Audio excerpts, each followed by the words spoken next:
Good morning, good afternoon, or good evening, friends.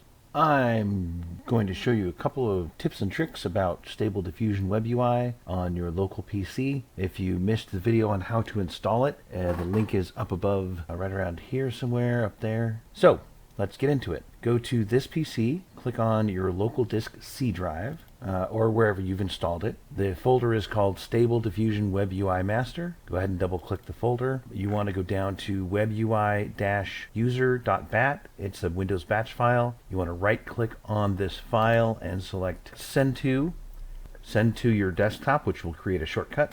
When the shortcut is created, by default, it will have these cog icons. That's the icon for a batch file. So we'll go ahead and right click on that. I like to have an icon that's a little more fitting for this program. Right click on the file, left click on properties, and click on the change icon button. It will warn you that there are no icons in the WebUI-user.bat file, and that's fine. We don't need them. Click the OK button here, and then you'll see this is a list of the Windows default icons that are built into Windows. You'll see it has a lot of old school icons in here, but there's one in particular I like to use. I like to use this one here, paintbrush on the monitor icon. So go ahead and double click that one or select it and click OK. They're both the same thing. That will change the icon up here, and that will apply it to this particular shortcut. So click OK to make sure it's applied. There you go. I like to also change the name, the label that's on this shortcut. So left click the icon and then left click where the name is once more, and it will highlight the name, and you can change it to whatever you'd like. I'm going to change mine to Stable Diffusion. So this is the base part of Stable Diffusion, the command prompt. If you double click it, it will run, and as you can see, it's launching it here. We'll go ahead and make a shortcut for the web UI also. First, I want to show you a little something. This picture is a picture of the Milky Way that I took at Mount Charleston. It goes from one end of the horizon to the other end of the horizon. It's a panoramic picture that's been stitched together. It's several pictures merged together in one. Took about 20 seconds or 25-second exposures. That's also the background you see in my YouTube channel. So that's where that came from. I'll show you here. So yeah, that picture there in the background is actually from that picture. See? Anyway, a little fun thing.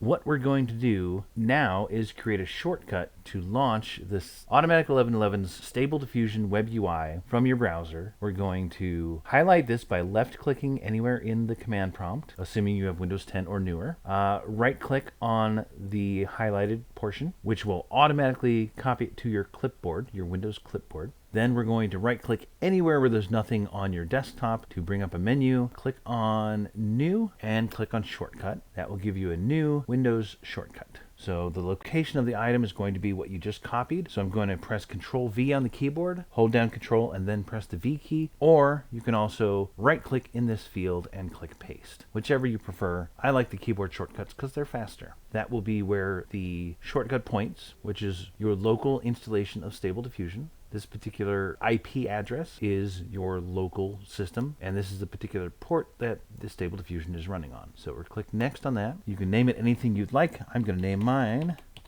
Stable Diffusion WebUI. Very concise and succinct. Now, my default browser is Chrome, so it'll show up with the icon of Chrome. What you can do is right-click on this, go down to Properties and select that.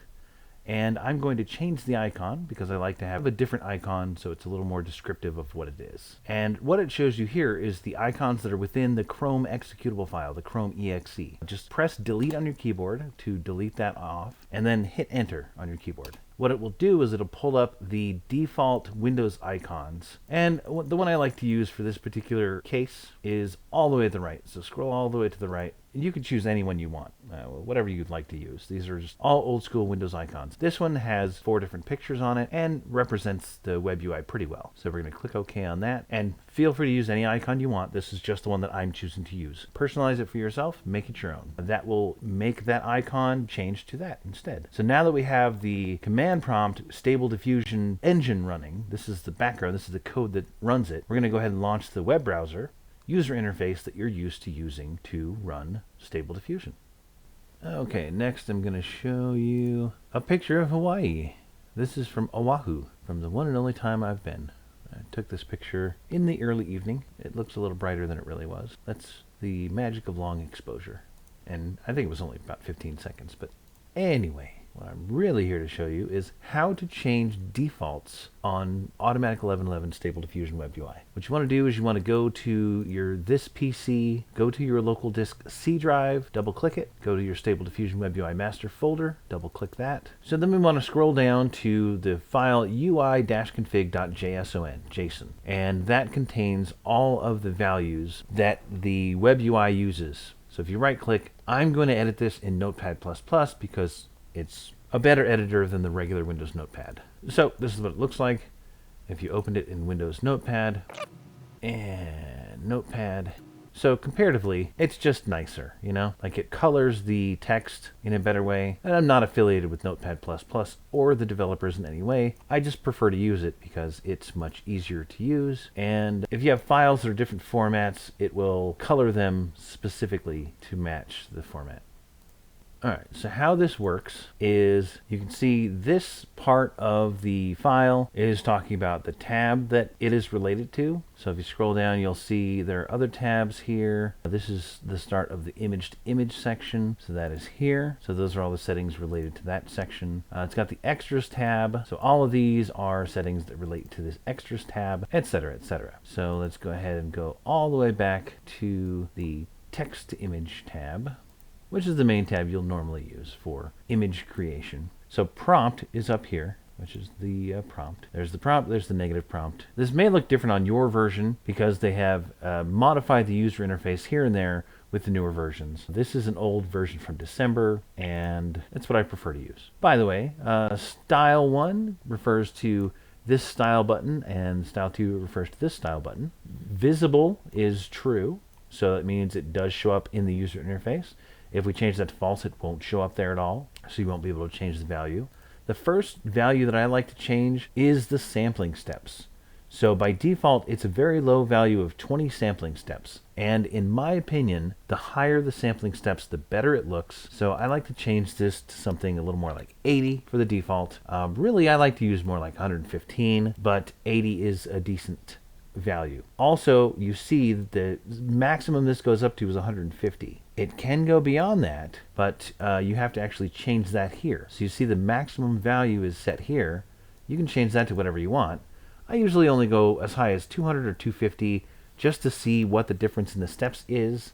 The more steps you configure this to take, the longer it will take to render the outcome. But it does make a difference. More steps generally means a better picture. But if you saw my previous video, it doesn't always mean a better picture. You can define how many steps this goes. So every time you drag this, it goes one by one by one by one. So it goes one step every time. That's what that value means. The sampling method is Euler Ancestral. That's the one I choose to use. So I keep that on Euler A. You could change this to tell it not to show those values. So if you change this to false, then that means the sampling method, that whole sampling method section here, just isn't visible. The width and height are fine. This defines the maximum. You don't want to go over 2048, and most of you can't do 2048 because it takes a ton of video card memory, video RAM. If you'd like the restore faces checkbox to be checked, you can change this value to true. I don't tend to use it on every picture, so I tend not to change that. And there are a lot of different individual variables that we won't go over in this particular video. Batch count is how many images you're going to render at one time. So generally I render about 6 at once, sometimes 9, but I would never, well, not never, but I generally wouldn't go as high as 100. And when I'm trying to adjust this, the fact that the maximum value is 100 makes it hard to get lower numbers because it's very, finicky. So what I like to do is I like to set that maximum at a much lower value. So right now the maximum is 100. I'm going to change that maximum to more like 30, really. And I'm going to change the default to 6 because that's what I always use as my default. So when I launch it next time, this batch count will be the default that I've put in here of 6. The value, the minimum is still 1. The maximum now is going to be 30. So when I drag it over, 30 will be where it stops. Batch size is how many batches of the 6 you want to do, and I don't use that. That uses a lot more VRAM memory, video card memory, and it's not necessary. I like the default config scale, the CFG, the classifier free guidance scale. I like mine to be 7.5 just because the first program I used to do this had theirs set at 7.5 and it became my go-to setting. seed value is, I like the default to be -1, which means it's going to be a random seed each time. So that takes care of this tab for me. Those are the settings I like to set. For the image to image tab, I generally use the image to image tab for inpainting, but I do like the sampling steps to be much higher, maybe 80. And for inpainting, the main thing that is super important for inpainting is the inpaint at full resolution checkbox needs to be checked. So I'll show you where to change those defaults here under image to image. So first, we're going to go to Inpaint at full resolution. We want that to be true. Okay, so the sampling steps for all of the image to image tabs, I'm going to set the default to 80. The maximum, I'm going to change the maximum to 200, just so I have options. All right, the image to image batch count. First of all, I don't want the default maximum value to be 100. I want it to be more like 30. And I want the default value of this to be 3, because I generally do 3 and pick the best one. Sometimes I do 6, but I can change that later if I want to. I do like this classifier free guidance to be 7.5, and denoising strength I like to be 0.75. The default is fine there. All right, and that is pretty much all I need for that tab. The extras tab, I like to use the scaling of LDSR. It's the best scaler in my opinion, and I will have another video on that fairly soon. It takes a lot longer, but it gives you a good result in my opinion. Here we go. I'm going to go ahead and set that default instead of none. So upscaler 1 value instead of none. I'm going to change that to LDSR. And these need to match exactly how they're written here. Like this one has a space in it. I'm not sure how it translates to this value, but I'm pretty sure it's just exactly how it's typed here. So that needs to be exactly matching what it's typed here, or it won't work. But I do like to have the resize as 4 times, so it'll be 4 times larger, and LDSR as the default. The rest of those I do leave at their default values. And when you're finished, make sure you save this file, and I'll show you how that works. So I'm just going to go to close. You could save it. It will ask you if you'd like to save it. Yes, you would like to save it. So now that file is changed and saved. We're going to close this. We're also going to close the command prompt, which is the engine that runs the whole thing, the code behind the scenes that runs everything. So now we're going to relaunch it. When we relaunch it, it will read the new file that we've created, which is this UI-Config.json. You can see right now, it's a little after noon. I just finished saving this. That's the last date it was modified, was today at 12:05 p.m. So you can see that is the file it's going to use when it loads the default configuration values of the user interface. That's the user interface config file. So it's the configuration for the user interface. Behind the scenes, now you're a hacker, Mr. Hackerman, Zero Cool, Master Hacker. All right, so what you will see here, the other nice thing about renaming these is now this has the icon and says Stable Diffusion. You can see it down here. Another quick tip while we're at it, if you right click on your taskbar anywhere here in Windows and go to taskbar settings, most people, and Windows by default, have this set only to show little squares, which to me is ridiculous. The default value for this combined taskbar buttons is always, and hide the labels. So it looks like this. You can't tell what's what. I mean, you can tell by the icon what it is, but I like to see the label unless there are too many windows here. So I like to say combine the taskbar buttons only when the taskbar is full. That way it will show the labels on each one of these. You can see what each one is. So if I open a new folder here, I can see that's File Explorer. I can go to the C drive. I can see it's local disk C. I can see this is the users folder. I can see this is the temp folder. I can see exactly where I am and exactly what I have open here. And I can open 2 or 3 or 4 different things. Let's say I want to see the output. I want to see my text images, my factory cats, or I also want to see, I'm going to open another one. Also, another good shortcut is hold down Shift and click on one of these. It'll open another of the same window. I'll go to this PC, C drive, Stable Diffusion WebUI Master, outputs, and I'm going to go to the image to image images, which shows you anything you've done inpainting on or image to image values on. So this is that folder, and you can tell just by glancing at it which one's which. You don't have to sit here and hover over it and let it pop up and read the thing there. So it's a much better setting in my opinion. And if you have multiple monitors, it's also better to do the same thing on the other monitor and also show the taskbar only where the window is open. Don't show all the same taskbars on both monitors. That's ridiculous. Why would you want to do that? You only want to see which items are open on this particular window, and I'll have more Windows tips for you later, but let's get back to the matter at hand and let's launch this Stable Diffusion WebUI. And now you see it's taken all my default values. This has the steps of 80. It has the batch size of 6. The maximum is only 30. So if I want to granularly edit this, it's easier because it's not like 1, 2, 3, 4 down there. I can go to 6 easily. I can raise it to 9 easily. It's just easier to manage for me, the way I use it. The classifier free guidance scale is at 7.5 like I set. Everything is set to the defaults that I set.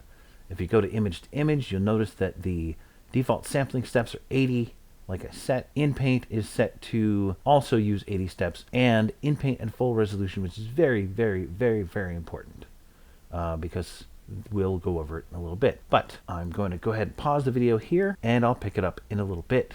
I'll see you then. All right, and I'll leave you today with a fun prompt. So a beautiful fairy with a pixie cut. It's the style of hair shortcut, and large iridescent wings. I spelled iridescent wrong, so right click. There you go. That's how you spell it. In an enchanted forest. I'm also going to pick one of my styles, and I went over that in my previous video, how to create these styles, but good digital descriptors. This will give you an example of highly detailed. It's a digital painting, so it's not realistic. It's not like a photograph. Sharp focus, elegant, cinematic lighting, high definition, photorealistic, post-processed, and intricate. I'm going to use some negative here. So I have some negative prompts here for people. I'm going to go ahead and add that. This will apply the selected style to the current prompt, and it's just a negative prompt. The parentheses here give it weight. We'll talk more about that later. Alright, I just copied this to the correct tab. Text image, that's where we want this to be. I'm going to keep everything else pretty much the same. So let's generate that. You can see what's happening if you open up the Stable Diffusion engine command prompt portion. So I'll show that side by side. But look, it's showing a nice fairy with a pixie cut in an enchanted forest. The wings sometimes get wonky. You can't figure out to put it on the back. So maybe you could say facing the camera. You know, you can edit it in a million different ways. But it's doing a pretty decent job of showing a beautiful fairy with the pixie cut and iridescent wings. So that's real nice. And as I will show you, these are pretty good. But I'm going to select the first one with all the 6 images and tell it to reuse the seed from the last generation. We're going to use the same seed, and we're going to crank this up to about 115 and see if these images are any better. So we're going to do the same 6 images with a higher sampling steps. So you can see it goes a little further in trying to give details to everything. And I will show a side-by-side comparison of these after it's done. And I'll also have a video of an animation what I did of many different sampling steps. But as you can see, it's much better at higher sampling steps. That's not always true, but in general it is. And sometimes it tries to put the wings on the head. Pretty often, actually. That's kind of one of the things that's an issue. It's one of the things I've found in my experimenting. And I highly encourage experimenting as much as you can, because that's how you get good at making these prompts. But as you can see, these are much better photos than the originals. Here's the first one. The face is wonky. I'll show you Inpainting in a few moments, compared to the other one. This is the next one, compared to 80 steps. This is 115 steps. This is 115 steps compared to 80 steps. And again, 115 compared to 80. I like the hair on this. It's iridescent as well. Usually if you give it a color, it puts it on everything. Here's another one. The dress is iridescent. It's got like a bubble. 115 compared to 80. And again, 115 sampling steps compared to 80 steps. So the one that I saw that was pretty darn good, but the face was all messed up, was this one. So we click on it here. We click to send to Inpaint. That will take us to the image to image tab, and also send all the information, the prompt, the negative prompt, the sampling steps.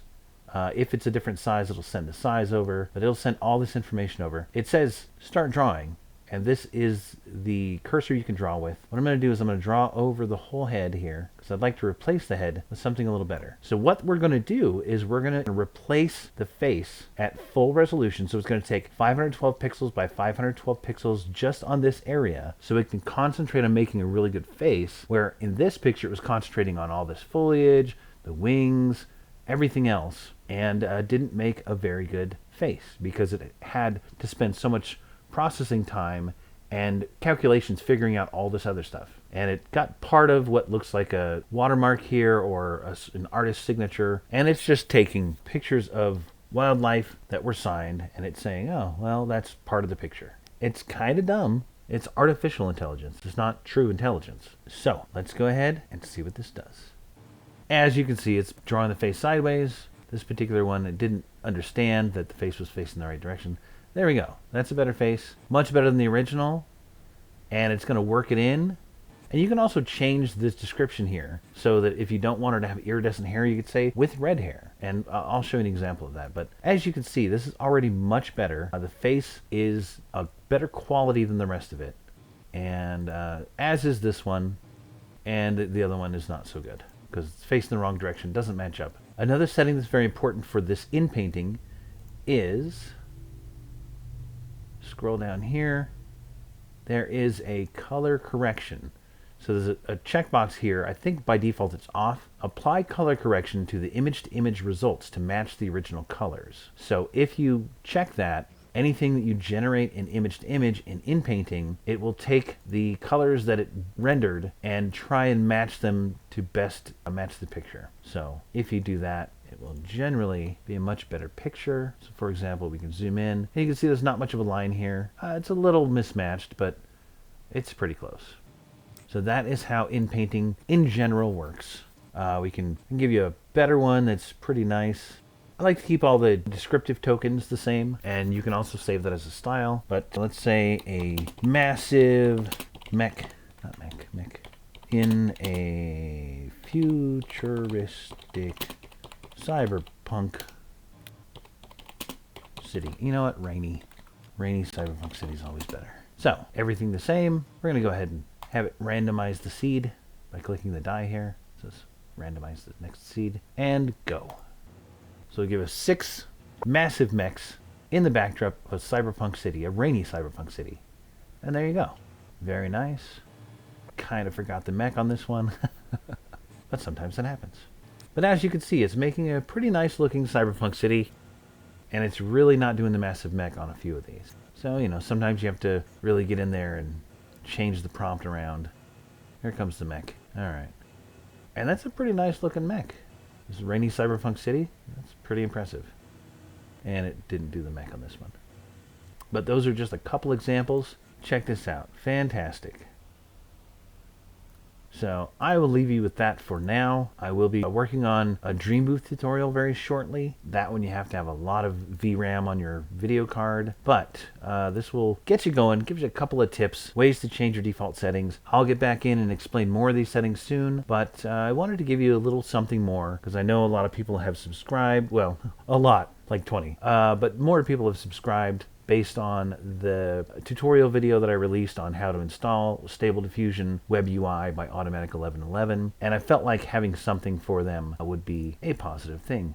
So enjoy. As always, have a great day, have fun creating, experiment with this as much as you can, and have a beautiful time. Bye-bye. Thanks.